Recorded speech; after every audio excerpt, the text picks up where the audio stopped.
Foi numa segunda-feira, 19 de dezembro de 2016, na cidade de São Paulo, que João Vicente Goulart, filho do ex-presidente João Goulart, realizava um sonho.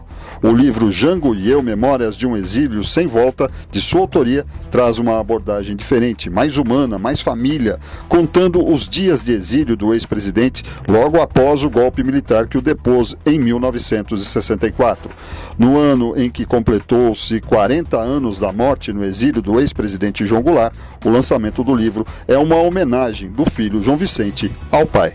Olha, esse livro, mais que nada, é um tributo ao presidente João Goulart, a meu pai, que foi um homem que lutou pela democracia, lutou pela liberdade, e a gente queria dar um recorte sobre a figura humana dele. Desde o começo, na introdução, a gente deixa claro que não é um livro de academia, e sim um livro de memórias, um livro que traz uma parte desconhecida, que é o dia a dia da família no exílio, o dia a dia que nós vivemos durante 12 anos, naqueles dias de luta, de resistência, de muitas saudades, e que lamentavelmente ele não pôde retornar.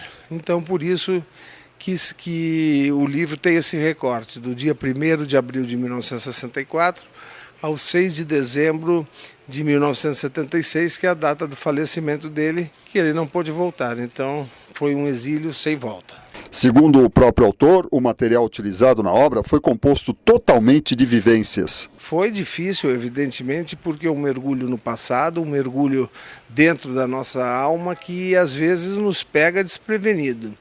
Nos pega desprevenido porque recordar certas coisas que sucederam, coisas tristes do exílio, coisas difíceis, de saudades, de lembranças do dia a dia com ele, nos trouxe alguma dificuldade de permanecer nesse mergulho escrevendo.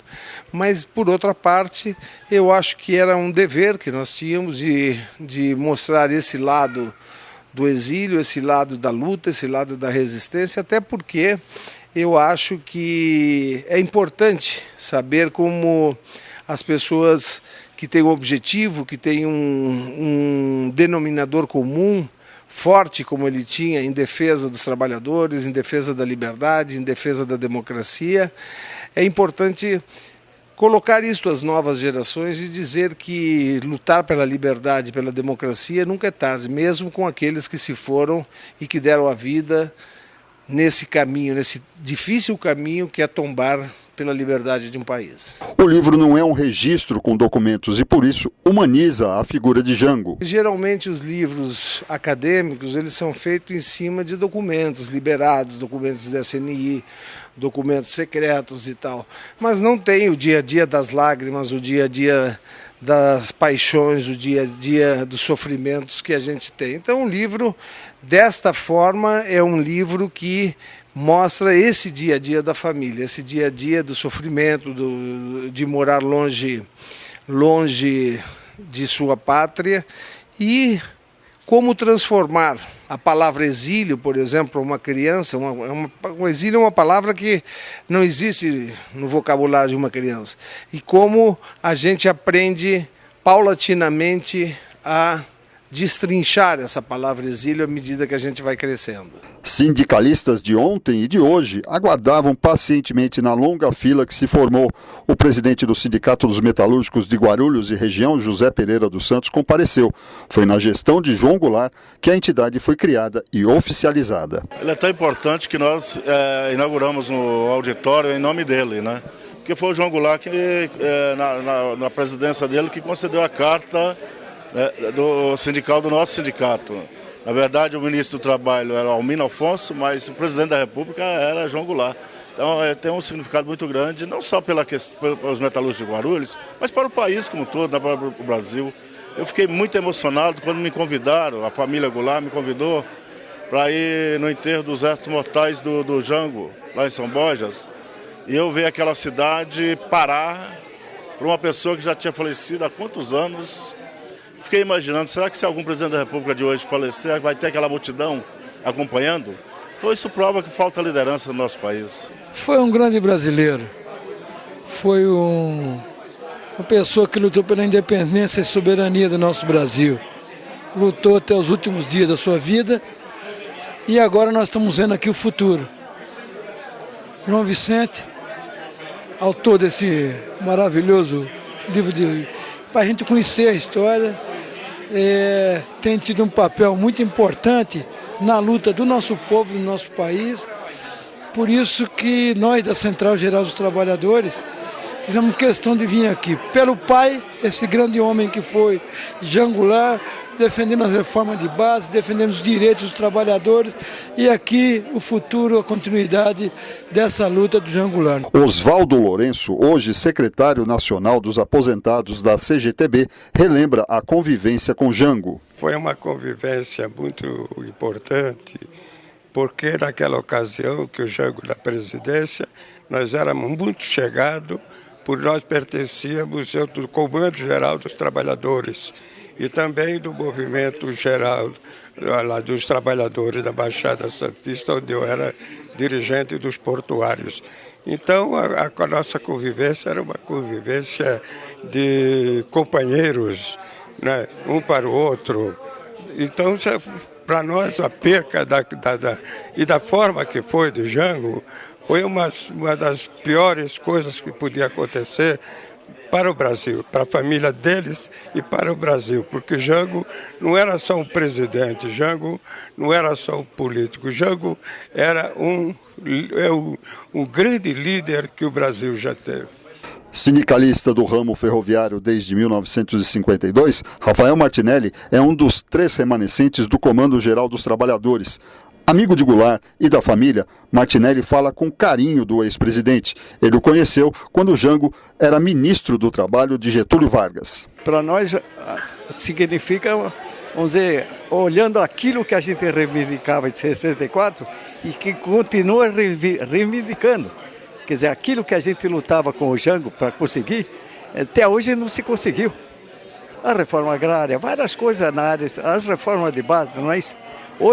Hoje ainda mais, vamos dizer, emociona nós o ato de ver um menino. Para mim era um menino, né? Com 6 anos naquela época, né? Na casa do Jango, era meu amigo, tudo mais. A gente vê o seguinte, na atualidade a gente vê quem está no governo entregando tudo. Quer dizer, entregando de maneira clara, entregando ferrovia, entregando território, entregando tudo que é empresa. Ele representou um marco, né? Porque foi a época dele que teve toda aquela mudança, né? Da história do nosso país. E ele no exílio, mesmo estando no exílio, a voz dele eu acho que ecoava aqui também, né? No nosso país. Então, essas lembranças do filho dele, eu acho que tem muito a contribuir, acho que deve ter muito dos pensamentos, né,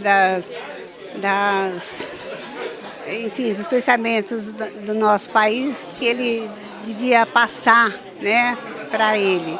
Então, eu acho que essas memórias, eu acho que sem dúvida é uma coisa que vale a pena ser lida, porque faz parte de uma história importante, né? Numa transição importante. Nós estamos aí também num momento de transição.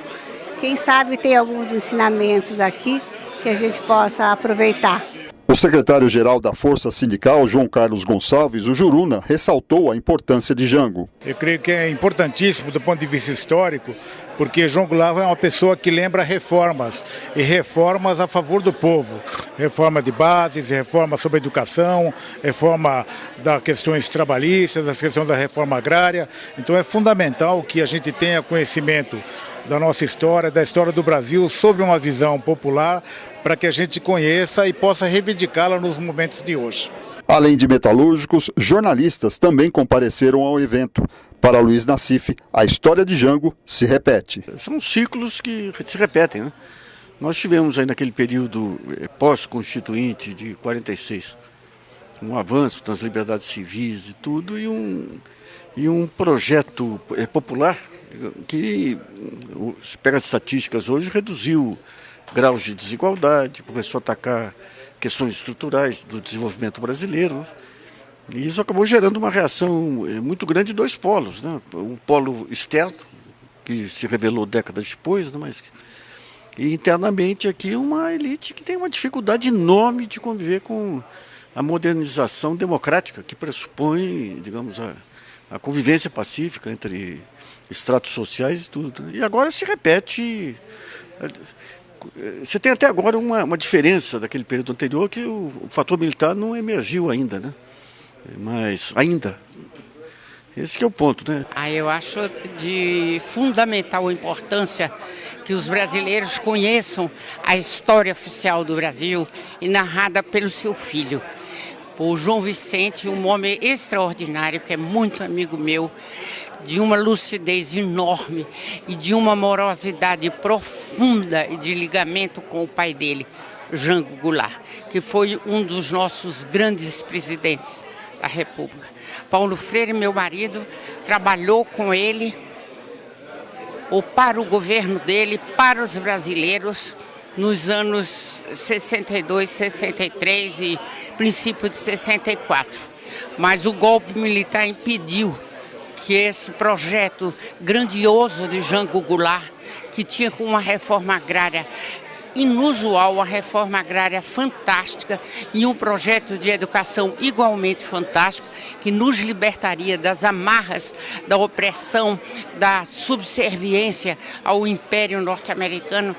Quer dizer, esse governo foi posto por terra e hoje estamos, lastimavelmente, voltando àqueles tempos de duras incompreensões, de lutas entre segmentos de brasileiros, alguns procurando que o Brasil se torne esse grande país que ele deve ser, que ele pode ser, que ele um dia será, e aqueles que querem lutar por amesquinhar o nosso país e os nossos grandes heróis. Amesquinham Jango Goulart do mesmo jeito que amesquinham a figura de Paulo Freire. Isso é uma lástima, é uma tristeza.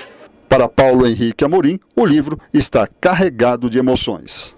Acho que é um depoimento comovente, é um depoimento melancólico, a história de um exílio, um presidente da República que não pôde morrer no seu país.